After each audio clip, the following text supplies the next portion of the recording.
इस क्लास में हम संख्या पद्धति शुरू करने चल रहे हैं। ठीक से पढ़िएगा। आप तो समझ चुके हैं कि बेसिक से लेकर के एडवांस तक हम बात को डिस्कस करेंगे। तो पहली क्लास शुरू कर रहे हैं।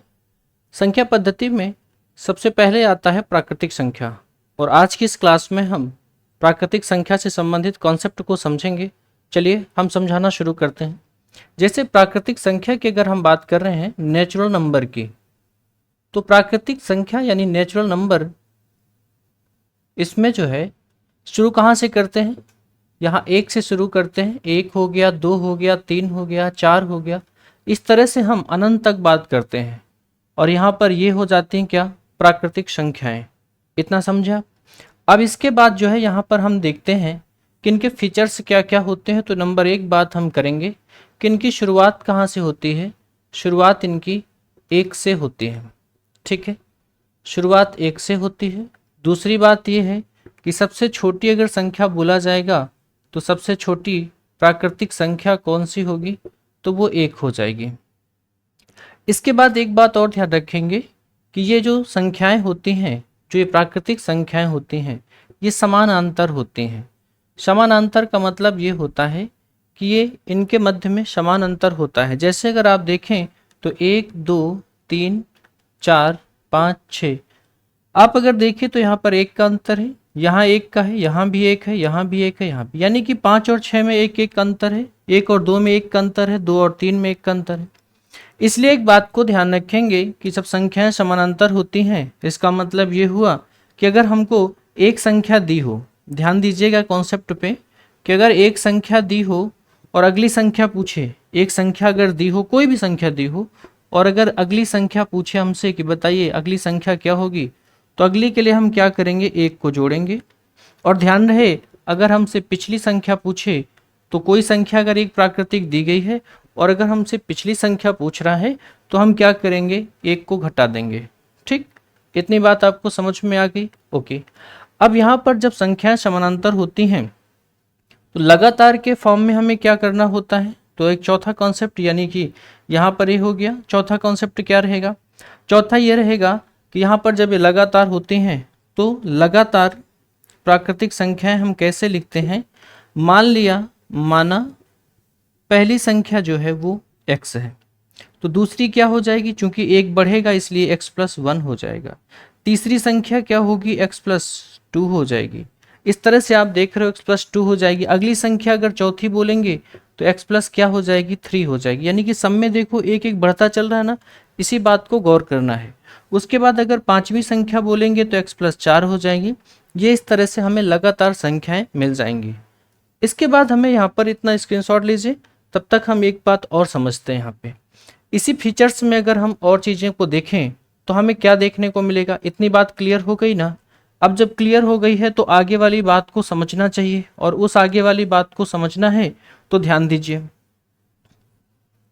यहाँ पर देखिए एक बात और ध्यान रखेंगे कि जहाँ तक ये जितनी जितनी संख्याएं बोली जाएंगी, जितनी संख्याएं बोली जाएंगी, जितनी संख्याएं बोली जाएंगी उतनी ही संख्याएं लिखी जाएंगी, उतनी ही लिखी जाएंगी। वो कैसे? देखो जरा।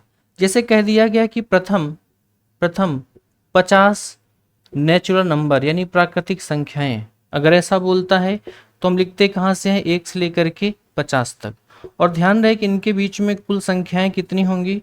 तो बच्चा कुल 50 संख्याएं होंगी। इस बात को आपको ध्यान रखना पड़ेगा। यानी कुल संख्याएं कितनी हो जाएंगी? कुल 50 संख्याएं हो जाएंगी। जब 1 से शुरू करते हैं, जहां तक जाएंगे वहां तक टोटल वो संख्याएं होंगी। यानी कि 1 से 50 तक बोला है तो 50 हो जाएंगी। प्रथम 200 संख्याएं प्राकृतिक बोला है तो कितना हो जाएगा? 200 संख्या, टोटल 200 संख्याएं हो जाएंगी। इनकी शुरुआत 1 से होती है। एक बात ध्यान रखना कि जब किसी भी संख्या की शुरुआत 1 से होती है और वो जहां तक बोलेगा टोटल उतनी ही संख्याएं होती हैं। इतनी बात आप समझ गए। अब आइए हम चलते हैं क्वेश्चन पर। क्वेश्चन कैसे बनते हैं उन पर बात करते हैं। ठीक है, तो चलो अब हमने इसको मिटा दिया, और मिटाने के बाद अब हम आपसे बात कर रहे हैं प्रश्न पे। जैसे आपसे कह दिया जाए कि तीन लगातार प्राकृतिक संख्या या नेचुरल नंबर का योग 27 है, हो तो आपसे पूछे कि बड़ी संख्या क्या होगी, तो आपसे पूछे कि बताइए बड़ी संख्या क्या होगी, तो आप क्या करोगे? बहुत बहुत ज़्यादा ही सरल है।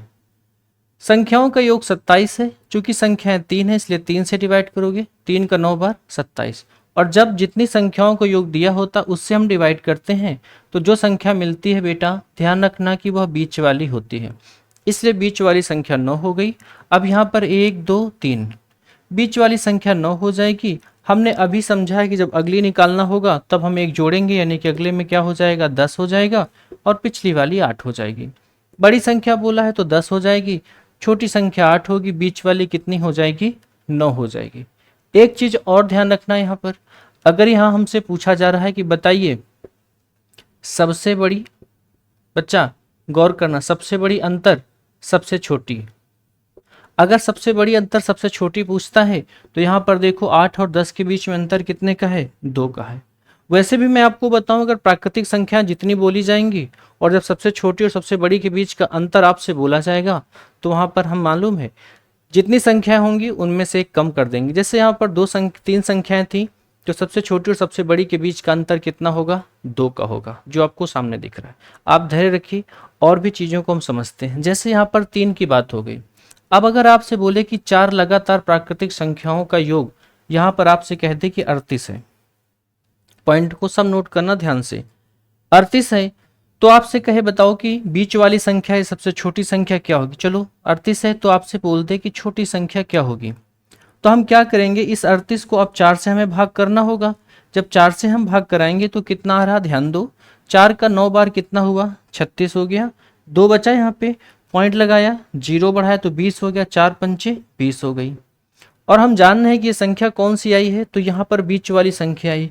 जब संख्याएं 4 होंगी बेटा तो बीच में तो कोई बचेगा नहीं, 2 इधर 2 इधर, लेकिन यहाँ पर हम 9.5 को रखेंगे, ये बीच वाली संख्या है। हम सब जानते हैं कि इसके बाद अगली संख्या आएगी 10 और अगली आएगी 11, इसके पहले 9 आएगा और फिर कौन आएगा, 8। तो यहाँ पर हमारे सामने 4 संख्या लगातार निकल आई हैं, 8 9 10 और 11। इन सब का अगर आप योग करोगे तो आपको मिलेगा कि यहाँ पर आप 38 के पास पहुंच गए हो। ठीक है, अब अगर सबसे छोटी बोला गया तो 8 हो जाएगी, सबसे बड़ी क्या हो जाएगी, 11 हो जाएगी। अगर यहाँ पर पूछे कि दूसरी सबसे बड़ी संख्या क्या होगी तो वो हो जाएगी 10, और अगर दूसरी सबसे छोटी संख्या पूछेगा तो कितनी हो जाएगी, 9, बीच में 9.5 आ रहा है। अब यहाँ पर गौर करना, अगर आपसे बोले कि सबसे छोटी और सबसे बड़ी के बीच का अंतर क्या होगा, दोनों का अंतर पूछता है, तो देखो 8 और 3 कितना हो गया, 11, यानी यहाँ पर अंतर कितना हमको देखने को मिल रहा है, 3 देखने को मिल रहा है। तो अब जैसे 4 संख्याएं बोली गई हैं तो हमने आपको बताया था अभी कि जब लगातार संख्याएं होंगी, 4 संख्याएं बोला जाएगा तो एक कम आपका आंसर हो जाएगा, जो सबसे बड़ी और सबसे छोटी के बीच का अंतर पूछेगा। समझ में आए कि नहीं? अभी धैर्य रखते चलो, आगे चीज़ों को समझते चलो। ये क्लास में तो केवल हम ये इंट्रोडक्शन इस प्रकार का दे करके कुछ क्वेश्चंस कराएंगे, इसके बाद की जो दूसरी इसी की क्लास होगी इसमें ज़बरदस्त क्वेश्चन कराने वाले हैं। आगे चलता हूँ फिलहाल, चलिए। अब मान लो भी यहाँ पर हम बात कर रहे थे कितनी, तो 3 की बात कर लिया, 4 की बात कर लिया, लेकिन अगर हमसे बोल दिया जाए कि 5 लगातार संख्याएं हैं, 5 लगातार प्राकृतिक संख्या यानी कि नेचुरल नंबर का योग अगर आपसे पूछ दिया जाए, का योग यदि 85 है तो बताइए दूसरी सबसे छोटी संख्या क्या होगी, या सबसे बड़ी दूसरी बड़ी संख्या क्या होगी। तो यहाँ पर 85 को आप क्या करेंगे, 5 से डिवाइड करेंगे तो कितना आएगा, 17। और हम जानते हैं कि 1 2 3 4 5, जब संख्याएं 5 हैं तो ये संख्या हमारी बीच वाली निकल आई, इसमें तो कोई तकलीफ ही नहीं है। अगली संख्या अगर आप बनाओगे तो अगली 18 हो जाएगी आपकी, फिर 19 हो जाएगी, और इसके पहले अगर आप देखो तो 16 हो जाएगी, और ये क्या हो जाएगी, 15 हो जाएगी। यहाँ पर अब क्या समझना है हमको, दूसरी सबसे बड़ी पूछ रहा है तो यहाँ पर कितना हो जाएगा, 18। दूसरी सबसे छोटी पूछता तो 16, सबसे छोटी पूछे तो 15, सबसे बड़ी पूछे तो 19। संख्याएं 5 हैं, पांचों क्रमागत हैं, पांचों लगातार हैं, पांचों प्राकृतिक हैं। समझ में आपको? इस तरह से हम भाग करके निकालते हैं। अब अगर आपसे पूछे कि छोटी और बड़ी के बीच का अंतर क्या होगा, तो आप देखो 15 4 कितना होता है, 19। वैसे भी संख्याएं हमने आपको शुरुआत में बता रखी हैं कि जब यहाँ पर 5 संख्याएं बोलता है तो उससे एक कम आपका आंसर हो जाएगा। करेक्ट है, इसमें कोई दिक्कत ही नहीं है। आगे चलो थोड़ा सा हम और जानते हैं। अब अगर यहाँ पर आपसे बोल दे कि 6 लगातार सेम बात बोले कि अगर संख्याएं क्या हैं, 6 लगातार नेचुरल नंबर या प्राकृतिक संख्याओं का अगर आपसे कहे कि योग 303 है, 303 है, तो बताओ फिर इसमें 6 लगातार प्राकृतिक संख्याओं का योग 303 है, तो सबसे बड़ी संख्या क्या होगी? हम हमेशा की तरह वही काम करेंगे, 303 को 6 से भाग करेंगे, 6 पंचे 30 हो गया, 3 बचा, उतारेंगे पहाड़ा नहीं जाएगा तो जीरो बढ़ा करके दशमलव खिलाएंगे, यहाँ पर फिर जीरो बढ़ा देंगे तो 30 हो गया, फिर 6 पंचे कितना आया 30, तो 50.5 हो गया ना। अब यहाँ पर देखो 50.5, अब ये संख्याएं 6 हैं तो 1 2 3 4 5 6, ये तो बीच में आया ना, तो ये तो है नहीं, इसलिए अब आप क्या करोगे, इसके बाद यानी 50.5 के बाद अगली संख्या बेटा 51 आती है, अगली 52 आती है और अगली 53 आती है। इसके पहले अगर चलोगे तो यहाँ पर 50 आ जाएगा, यहाँ पर 49 आ जाएगा और यहाँ पर 48 आ जाएगा। ठीक है, अब चाहिए 6 संख्या आपके सामने देखो, यहाँ पर सुंदर सुंदर बन चुकी हैं। सबसे बड़ी संख्या यहाँ पर 53 है, सबसे छोटी संख्या 48 है, सबसे छोटी और सबसे बड़ी के बीच का अंतर बोले तो 48 5 53, यहाँ पर अंतर क्या आएगा 5 का आएगा। वैसे भी लगातार 6 संख्याएं हैं तो इनमें अंतर कैसे निकालोगे, इसमें 6 संख्याएं हैं तो 6 में से 1 घटा दोगे, 5 ही आपका क्या हो जाएगा आंसर हो जाएगा। सबसे बड़ी ये है, सबसे छोटी ये है, दूसरी सबसे छोटी 49 है, दूसरी सबसे बड़ी क्या है 52 है, तीसरी सबसे छोटी 50 है और यहाँ पर देखो तो क्या हो जाएगा 51, तीसरी सबसे बड़ी। तो यहाँ तक आपको ठीक से समझ में आ गया।